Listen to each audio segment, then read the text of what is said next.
Hello ব্রান, good morning. দি সৌদি সরকার। I hope all are fine. তো আজকেও আমরা ইভিএস থেকে অর্থাৎ এনভায়রনমেন্ট সায়েন্স বা এনভায়রনমেন্টাল স্টাডিজ যেটাই বলুন না কেন, ইভিএস থেকে আজকে আমরা ডিসকাস করবো টপ এমসিকিউ টাইপের কোশ্চেনগুলো। ভেরি ইম্পর্টেন্ট অ্যান্ড সিলেক্টেড কোশ্চেনগুলো কিন্তু আজকের ক্লাসে কালেক্ট করা হচ্ছে। প্রত্যেকটাই পরীক্ষার জন্য কিন্তু ইম্পর্টেন্ট কোশ্চেন, আপনাদের অনেকটা হেল্প করবে আপকামিং প্রাইমারি টেট এক্সামের জন্য খুব ভালো প্রিপারেশন নিতে। এবং যদি কেউ আদার্স কোনো কম্পিটিটিভ এক্সামের জন্য প্রিপারেশন নিয়ে থাকেন তো আপনাদের অনেকটাই প্রিপারেশন হেল্প করবে। ওকে, আজকে হচ্ছে আমাদের ক্লাস নাম্বার 7। স্কিপ না করে একটু মন দিয়ে শেষ পর্যন্ত দেখতে থাকুন। আপনাদের আজকের ক্লাসের মধ্যে দিয়েই কোশ্চেন অ্যান্সারগুলো কিন্তু ইজিলি মুখস্থ হয়ে যাবে। আর আপনারা চাইলে আমাকে সোশ্যাল মিডিয়াতে ফলো করতে পারেন, যারা এখনো সোশ্যাল মিডিয়াতে ফলো করেননি। Instagram, Facebook page, Facebook group and Telegram গ্রুপে অবশ্যই জয়েন্ট হয়ে যান। ক্লাসের ইম্পর্টেন্ট নোটসগুলো কিন্তু আপনারা আমার টেলিগ্রাম গ্রুপ থেকে খুব সহজে ডাউনলোড করে নিতে পারবেন। ইনস্টাগ্রামে ফলো করে রাখুন, তাহলে আমার সঙ্গে সরাসরি আপনারা কানেক্টেড থাকতে পারেন এবং ক্লাস রিলেটেড আপডেটগুলো আপনারা আমার ইনস্টাগ্রাম আইডি থেকে খুব সহজে আপডেট পেয়ে যাবেন। ফেসবুক পেজ, আমাদের বঙ্গ এডুকেশন অফিসিয়াল ফেসবুক পেজ এবং ফেসবুক গ্রুপে কিন্তু অবশ্যই জয়েন্ট হয়ে যান, কারণ খুব তাড়াতাড়ি আমরা সেখানেও লাইভ ক্লাস শুরু করে দেবো। তাহলে আপনারা ইউটিউবের পাশাপাশি সেখানেও কিন্তু লাইভ ক্লাসগুলো অ্যাটেন্ড করতে পারেন। লিঙ্ক ভিডিও ডেসক্রিপশন বক্সে দেওয়া রয়েছে। আজকে আমরা কন্টিনিউ করবো 91 নাম্বার কোশ্চেন থেকে।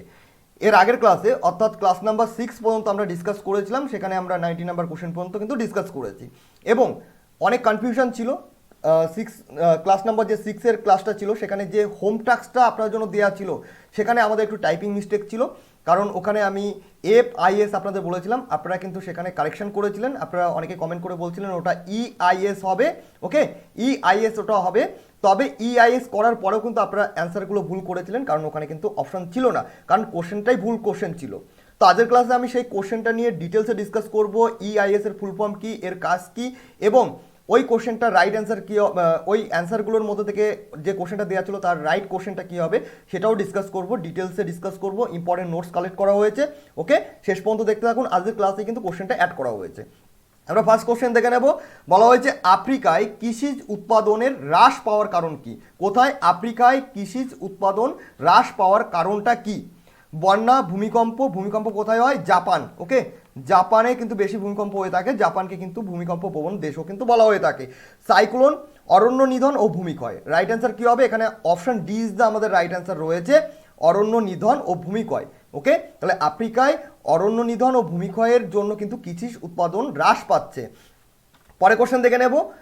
বলা হয়েছে নিচের কোনটি পৃথিবীর গঠনিক উপাদান নয়? পৃথিবী গঠন হওয়ার জন্য নিচের কোন উপাদানটার দরকার পড়েনি? তো এখানে বায়ুমণ্ডল রয়েছে, এটা কিন্তু পৃথিবীর গঠনিক উপাদান। শিলামণ্ডল, এটাও কিন্তু গঠনিক উপাদান। বায়ুমণ্ডলও গঠনিক উপাদান, but option D is the right answer. তারামণ্ডল, এটা কিন্তু পৃথিবীর গঠনিক উপাদান কিন্তু নয়। অপশন ডি এখানে আমাদের রাইট অ্যান্সার রয়েছে। পরের কোশ্চেনে কি বলা হয়েছে? নিচের কোনটি শ্বেত কয়লা? মানে বলতে পারেন যে শ্বেত কয়লাটা কি? প্রথমে আমরা জানবো এখানে বলা হয়েছে নিচের কোনটি শ্বেত কয়লা বা কাকে শ্বেত কয়লা বলা হয়ে থাকে। প্রথমে আপনারা এটা জেনে নিন যে শ্বেত কয়লাটা কি। তো শ্বেত কয়লা কাকে বলে? যেটা আমাদের পরিবেশকে দূষণ করবে না এবং যা কী হবে, কয়লার ব্যবহারটাও কিন্তু হবে না, মানে কয়লার ব্যবহারের প্রয়োজন হবে না, তাকে আমরা শ্বেত কয়লা বলে থাকি বা হোয়াইট কোল কিন্তু আমরা বলে থাকি। আপনারা বিভিন্ন বইতে অ্যান্সার কী পাবেন আপনারা ফলো করে দেখবেন, সেখানে বিদ্যুৎ দেওয়া রয়েছে। ওকে, বিদ্যুৎ দেওয়া রয়েছে, কিন্তু আমাদের অপশানে কিন্তু শুধু বিদ্যুৎ নেই। কী কী রয়েছে? হীরক রয়েছে, জীবাশ্ম জ্বালানি রয়েছে, জলবিদ্যুৎ শক্তি রয়েছে, তাপবিদ্যুৎ শক্তি রয়েছে। তো হীরক তো সাদা কয়লা বা শ্বেত কয়লা কিন্তু নয়। ওকে, জীবাশ্ম জ্বালানি পোড়ালেও কিন্তু পরিবেশ দূষণ হচ্ছে, তাহলে এটা আমাদের রাইট অ্যান্সার নয়। তাপবিদ্যুৎ কেন্দ্র, এখানে প্রচণ্ড পরিমাণে কয়লার প্রয়োজন হয় এবং পরিবেশও কিন্তু দূষণ হয়। So option C is the right answer. জলবিদ্যুৎ শক্তি। ওকে, জলবিদ্যুৎ শক্তিকে কি বলা হয়? শ্বেত কয়লা। কেন বলা হয়? কারণ জলবিদ্যুৎ শক্তি যখন তৈরি করা হয় জলবিদ্যুতের মাধ্যমে বা জলের মাধ্যমে, যখন টারবাইন ঘুরিয়ে বিদ্যুৎ উৎপাদন করা হয় তখন কি হয়, পরিবেশটা কিন্তু দূষিত হয় না এবং এতে কয়লারও প্রয়োজন নেই। তাই জলবিদ্যুৎ শক্তিকে কি বলা হচ্ছে? শ্বেত কয়লা কিন্তু বলা হয়ে থাকে। পরে কোশ্চেনে দেখে নেব কি বলা হয়েছে। পরিবেশ রক্ষায় সবথেকে গুরুত্বপূর্ণ অংশ কি? পরিবেশ রক্ষায় আমি যখন এনভায়রনমেন্ট পলিউশন আপনাদের পড়িয়েছিলাম তখন কিন্তু আমি প্রত্যেকটা পলিউশনে একটা পয়েন্ট কিন্তু বেশি বলেছিলাম, এই জন্য আপনাদের বলি ডিটেলস ক্লাসগুলো ভালো করে দেখুন। সেখানে আমি বলেছিলাম জনসচেতনতা বৃদ্ধি। ওকে, মানুষের মধ্যে সচেতন যে বোধটা রয়েছে সেটা জাগাতে হবে, মানে জনগণের মধ্যে জনসচেতনতা বৃদ্ধি করতে হবে। তাহলে এটা হচ্ছে পরিবেশ রক্ষায় সবথেকে গুরুত্বপূর্ণ অংশ। প্রত্যেকেই যদি সচেতন হয় তাহলে কিন্তু কি হবে, জনসংখ্যা বৃদ্ধির হ্রাস করা যাবে, মানে জনসংখ্যা বৃদ্ধিটা কমে যাবে, পারমাণবিক বিস্ফোরণও কিন্তু হবে না এবং বাস্তুতন্ত্র কিন্তু ধ্বংস হবে না। So option A is the এখানে আমাদের রাইট অ্যান্সার রয়েছে। পরের কোশ্চেনে কি বলা হয়েছে, ওজোন স্তর কে আবিষ্কার করেন? ওজোন স্তর যেটা হচ্ছে ওজোন লেয়ার বা ওজোন স্তর কে আবিষ্কার করেন? আবুল কালাম, বুইসন, মাকনি, ফ্রাঙ্কলিন। তো রাইট অ্যান্সার কি হবে? অপশন বি, বুইসন কিন্তু ওজোন স্তর বা ওজোন লেয়ার আবিষ্কার করেন। এবার এখানে একটা কাহিনী রয়েছে, বুইসনের পুরো নামটা কি? সম্পূর্ণ নাম বুইসনের পুরো নামটা হচ্ছে হেনরি বুইসন। ওকে, কি নাম রয়েছে? হেনরি বুইসন হচ্ছে বুইসনের সম্পূর্ণ নাম। এবার হচ্ছে বুইসনের সঙ্গে আরেকজন বিজ্ঞানী ছিলেন পদার্থবিদ, ওকে, তিনি এবং বুইসন দুজনে মিলে ওজোন লেয়ার বা ওজোন স্তর আবিষ্কার করেন। তার নামটা কি? আরেকজন কে ছিলেন? চার্লস ফেব্রি। ওকে, চার্লস ফেব্রি এই দুজনে মিলে কিন্তু ওজোন লেয়ার বা ওজোন স্তর কিন্তু আবিষ্কার করেন। সালটা কত সালে আবিষ্কার করেন? সালটা ছিল হচ্ছে 1930 সালে। ওকে, 1930 সালে হেনরি বুইসন এবং চার্লস ফেব্রি দুজনে মিলে 1930 সালে ওজোন স্তর বা ওজোন লেয়ার আবিষ্কার করেন। এখানে আপনাদের একটা কনফিউশন হতে পারে যে তাহলে ডবসন কি করেছিলেন? ওকে, লিখে দিচ্ছি আমি, GMB ডবসন। ওকে, তাহলে ডবসন কি করেছিলেন? ডবসন পরবর্তীতে ওজোন লেয়ার নিয়ে গবেষণা করেছিলেন। প্রথমে আবিষ্কার করেছিলেন হেনরি বুইসন এবং চার্লস ফেব্রি, এবং পরবর্তীতে GMB ডবসন ওজোন লেয়ার নিয়ে গবেষণা করেছিলেন। এবং এই যে GMB ডবসন ছিলেন, তিনি কোথাকার বিজ্ঞানী ছিলেন? তিনি ছিলেন হচ্ছে ব্রিটিশ আবহাওয়াবিদ। ওকে, ব্রিটিশ আবহাওয়াবিদ, ক্লিয়ার? আর হেনরি বুইসন এবং চার্লস ফেব্রি এরা দুজন ছিলেন ফরাসি পদার্থবিদ। ফরাসি দেশের পদার্থবিদ। ক্লিয়ার? Concept clear? আশা করি আর অসুবিধার কথা না। নেক্সট কোশ্চেনের দিকে আমরা চলে আসবো। বলা হয়েছে ওজোন স্তর অতিবেগুনি রশ্মির কতটা পরিমাণ শোষণ করে? ওজোন লেয়ার বা ওজোন স্তর আমরা এর আগেই পড়েছি বা সবাই জানি যে আল্ট্রাভায়োলেট বিকিরণ বা অতিবেগুনি রশ্মি বা ইউভি বিকিরণ যেটা রয়েছে সেটা হচ্ছে শোষণ করে নেয়। কতটা পরিমাণ শোষণ করে নেয়? 97 থেকে 99%, 95 থেকে 96%, 90 থেকে 92%, 89%। রাইট অ্যান্সার এখানে রয়েছে অপশন এ, 97 থেকে 99% ইউভি রশ্মি বা অতিবেগুনি রশ্মি শোষণ করে কে? ওজোন লেয়ার বা ওজোন স্তর। পরের কোশ্চেন যেটা রয়েছে 97 নাম্বার কোশ্চেন, এই কোশ্চেনটা কিন্তু আগের ক্লাসে হোম টাস্ক ছিল। এখানে কিন্তু আমি FIS কিন্তু বলেছিলাম, তো এটা কিন্তু হচ্ছে না, FIS নয়। সেখানে আপনারা কারেকশন করে অনেকেই বলছিলেন যে এটা EIS হবে, এবং তারপরে আপনারা অ্যান্সার করেছিলেন অপশন ডি, কিন্তু এখানে কিন্তু কোশ্চেনটা EIS কিন্তু হবে না। তো আমি কোশ্চেনটা যাওয়ার আগে আমি আপনাদের বলে দিচ্ছি EIS এর ফুল ফর্ম কি। ওকে, EIS এর ফুল ফর্মটা কি? EIS এর ফুল ফর্মটা হচ্ছে ভেরি ইম্পর্টেন্ট একটা টপিক, এনভায়রনমেন্টাল ইম্প্যাক্ট স্টেটমেন্ট। ওকে, আমি লিখে দিচ্ছি এনভায়রনমেন্টাল, ENVIRONMENTAL, এনভায়রনমেন্টাল ইম্প্যাক্ট। ওকে, IMPACT, impact statement, STATEMENT। Clear? এটা ছিল হচ্ছে EIS এর ফুল ফর্ম। E ফর হচ্ছে এনভায়রনমেন্টাল, I ফর হচ্ছে ইম্প্যাক্ট, আর S ফর হচ্ছে স্টেটমেন্ট। তাহলে জিনিসটা কি? EIS-টা কি? EIS-টা হচ্ছে পরিবেশের ওপর প্রভাবিত ক্রিয়াকলাপ বা ক্রিয়াকলাপের সম্ভাব্য যে প্রভাবগুলি রয়েছে সেগুলো বর্ণনা করার জন্য তৈরি করা একটা দলিল, সেটা হচ্ছে EIS। আর কোশ্চেনটা কি হবে? কোশ্চেনটা হবে ENVIS। ENVIS এর ফুল ফর্ম কি? ENVIS এর ফুল ফর্ম হচ্ছে এনভায়রনমেন্টাল ইনফরমেশন সিস্টেম। তাহলে এটা কত সালে হয়েছিল? এটা হচ্ছে আমাদের ইন্ডিয়ায় রয়েছে, মেবি সালটা 1982 সাল ছিল, মেবি 1982 সাল ছিল, এবং মাসটা ছিল হচ্ছে ডিসেম্বর। ওকে, ডিসেম্বর মাসে হয়তো স্থাপিত হয়েছিল ইন ইন্ডিয়া, আমাদের ইন্ডিয়াতে এনভায়রনমেন্টাল ইনফরমেশন সিস্টেম, এটা হচ্ছে একটা পরিবেশ সংক্রান্ত একটা সংস্থা ছিল। পরে কোশ্চেন দেখে নেব, 98 নাম্বার কোশ্চেন। কি বলা হয়েছে? সুপ্রিম কোর্টের নির্দেশনায় গ্রিন বেঞ্চ কবে গঠিত হয়? এটা কিন্তু ভেরি ইম্পর্টেন্ট একটা কোশ্চেন, যে সুপ্রিম কোর্টের নির্দেশনায় গ্রিন বেঞ্চ কত সালে গঠিত হয়। তো প্রথমে আমাদের জানতে হবে গ্রিন বেঞ্চটা কি। এখানে গ্রিন বেঞ্চ তো গঠিত হয়, আমরা পেলাম যে সুপ্রিম কোর্টের নির্দেশনায় গঠিত হয়। এখান থেকে কোশ্চেনটা এভাবেও ঘুরিয়ে দিতে পারে যে গ্রিন বেঞ্চ কার নির্দেশনায় গঠিত হয়, তখন আপনার অ্যান্সার কি করবেন? সুপ্রিম কোর্টের নির্দেশনায় গঠিত হয়। তো গ্রিন বেঞ্চটা কি? গ্রিন বেঞ্চটা হচ্ছে সুপ্রিম কোর্টের যে প্রধান বিচারপতি ছিলেন তার নির্দেশনায় গঠিত হয়েছিল বিভিন্ন রাজ্যের হাইকোর্টে, বলতে পারেন যে বিভিন্ন রাজ্যের হাইকোর্টগুলোতে পরিবেশ সংক্রান্ত মামলা দেখাশোনার জন্য বা মামলাগুলো সলভ করার জন্য গঠিত হয়েছিল একটা বেঞ্চ। সেই বেঞ্চটাকে বলা হচ্ছে গ্রিন বেঞ্চ। ওকে, তার মানে গ্রিন বেঞ্চের কাজ কি? গ্রিন বেঞ্চের কাজ হচ্ছে প্রত্যেকটা রাজ্যে যে পরিবেশ সংক্রান্ত যে মামলাগুলো রয়েছে সেইগুলোকে নিষ্পত্তি করা, সেগুলো দেখাশোনা করা। ওকে, তো সেগুলোর বিচার করা, যে দোষী তাকে শাস্তি দেওয়া, পরিবেশ নিয়ে যে দোষী, যদি কেউ পরিবেশের ক্ষতি করে তার নামে যদি মামলা দায়ের হয় তাহলে দোষীকে শাস্তি দেওয়া। তো এই শাস্তি দেওয়া, দোষীকে শাস্তি দেওয়া, এটা কিন্তু গ্রিন বেঞ্চের হাতে কিন্তু এই ক্ষমতাটা ছিল। তাহলে গ্রিন বেঞ্চ কি সেটা আমরা জেনে নিলাম। এবং এখান থেকে একটা ইম্পর্টেন্ট টপিক রয়েছে, সবার প্রথম কোথায় গ্রিন বেঞ্চ গঠিত হয়েছিল? সবার প্রথম মানে প্রথম গ্রিন বেঞ্চ স্থাপিত হয়েছিল ভারতের কোথায়? ভারতে গ্রিন বেঞ্চ প্রথম স্থাপিত হয়েছিল কলকাতা। ওকে, কলকাতা, কলকাতা হাইকোর্টে, হাইকোর্টে। এটা কিন্তু ভেরি ইম্পর্টেন্ট একটা কোশ্চেন, যে কলকাতা হাইকোর্টে প্রথম গ্রিন বেঞ্চ গঠিত হয়েছিল। আর গ্রিন বেঞ্চ কি সেটা নিয়ে আমি ডিসকাস করে দিলাম। এবার সালটা কত ছিল?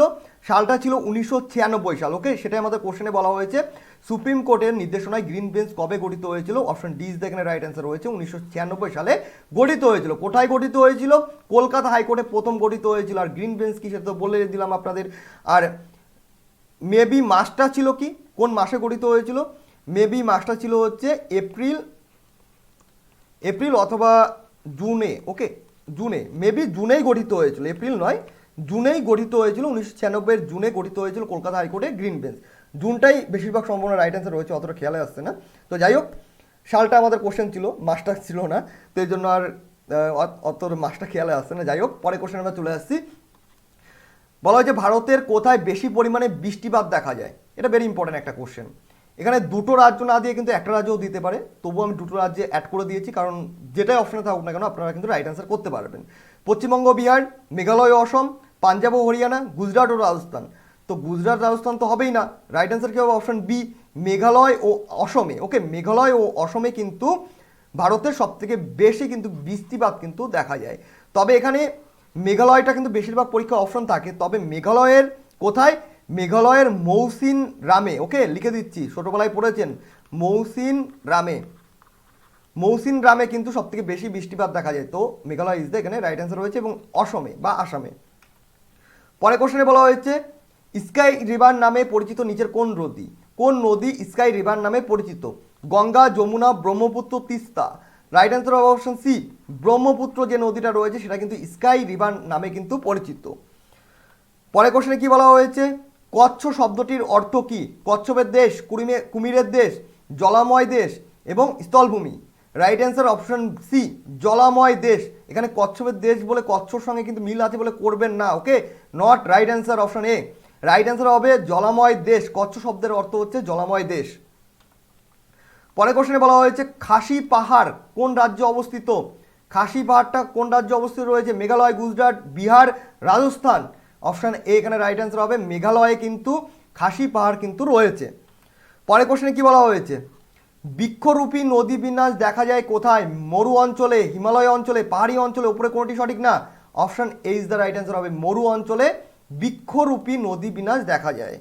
পরে কোশ্চেনে কি বলা হয়েছে? অষ্টমুদি হ্রদ কোন রাজ্যে অবস্থিত? Paschimbanga, Tamil Nadu, Kerala, Punjab. Option C right answer, Kerala রাজ্যে কিন্তু অষ্টমুদি হ্রদটা দেখা যায় বা অবস্থিত। দেখা যায় বলতে অষ্টমুদি হ্রদ কেরালায় অবস্থিত।